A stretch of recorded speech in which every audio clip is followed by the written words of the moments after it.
Good morning, welcome to Morning Outlook. This is Kim speaking on Friday, the 9th of February.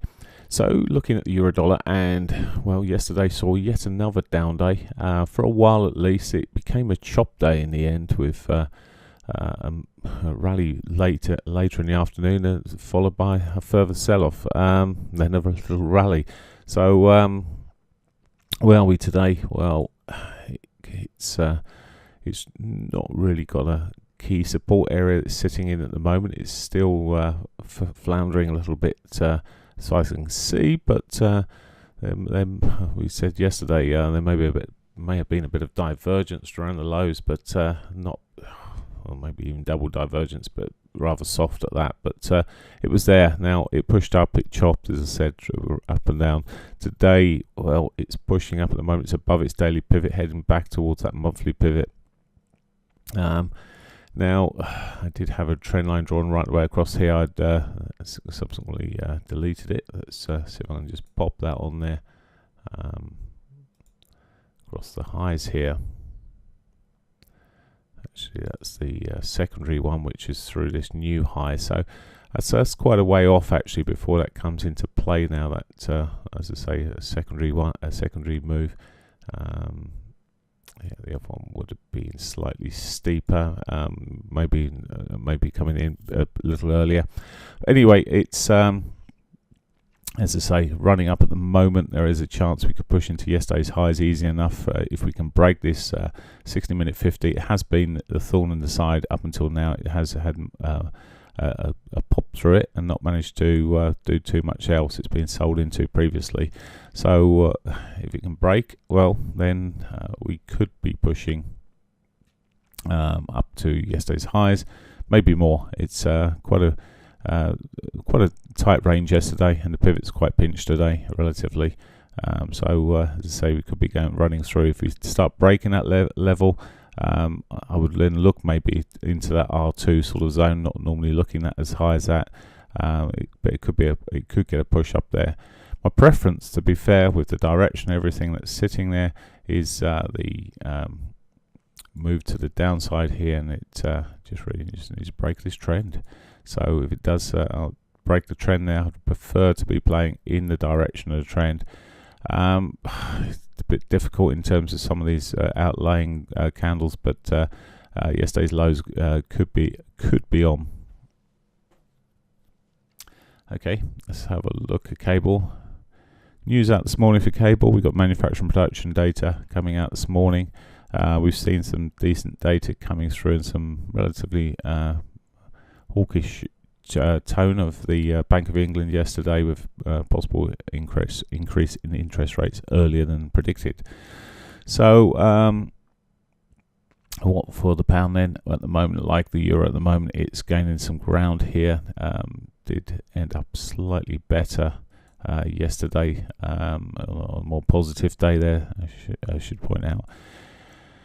Looking at the shorter term here, intermediate term, well, we've broken through a daily pivot, heading back again to the monthly pivot, just as the euro is. It's yesterday's spike there. I say spike, but that move yesterday, it's changed the dynamics here a little bit, and maybe the pound has a chance running up towards the shoulders of that the highs yesterday, at least up into that R1.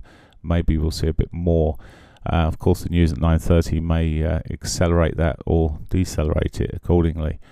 Again, though, if we do start seeing selling, there is the potential for a break of these. There's a trend line running across the lows there.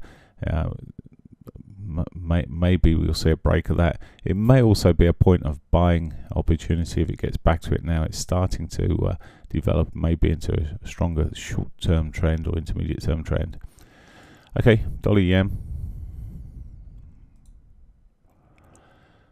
Chopping along here now on the dailies. It's not really given much guidance in the last few days. It's in a tight range, and it does this quite often, and it's doing it again. It's not really showing its hand too much. A couple of days down, a couple of days up, it seems, and then a chop in between. And this is what we're seeing here. No real clues. Maybe on the hourly it's a little bit, this intermediate time frame I've been looking at it quite a lot. It did actually break down yesterday, break that trend line that's running across here. If I can draw it, Aggie across, there we go. So it did eventually break that later in the afternoon there and have a decent move. However, some of that's been given up, and as I said, we're just staying in with that range that we've been in all week, by Monday. So if we do start breaking up, well, the weekly pivot there seems to be the resistance point.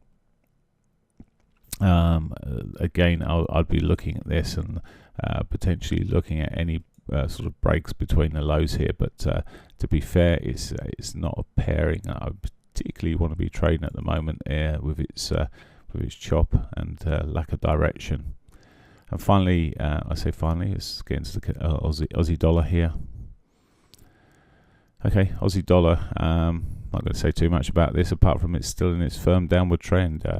It's been sitting in there, so it does seem to be one to watch to be selling on the retracements. I'm just going to be adjusting that trend line a little bit if I can.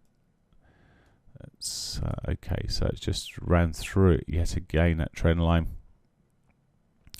If you can break above it, I mean, it may just run into that pivot, of course, but if we can close above it, maybe we'll be on for the R1, maybe a better retracement, but really it may be better off looking at the sell points below on the trend opposite way.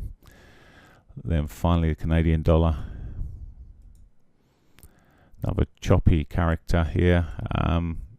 It's generally been pushing to the upside. It's difficult old one,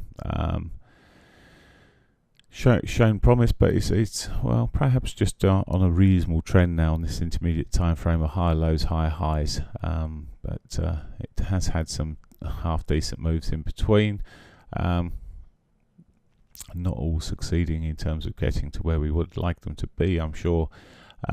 Here again, just consolidation at the moment. Maybe need to be looking at the trend line across the lows here. It did fall down yesterday for a short while, but it's really in a bit of a pinch. It's starting to get into this sort of pinch move a little bit more, with failing to make new highs through the rest of yesterday there, and well, still making slightly higher lows. So a bit of a wedge pattern. If it does start pushing up there, we could see a breakout through the R1 and a bit more of a move up, but the range of the Canadian dollar has dropped quite a bit. Okay, that's it for me. Have a great one. Bye for now.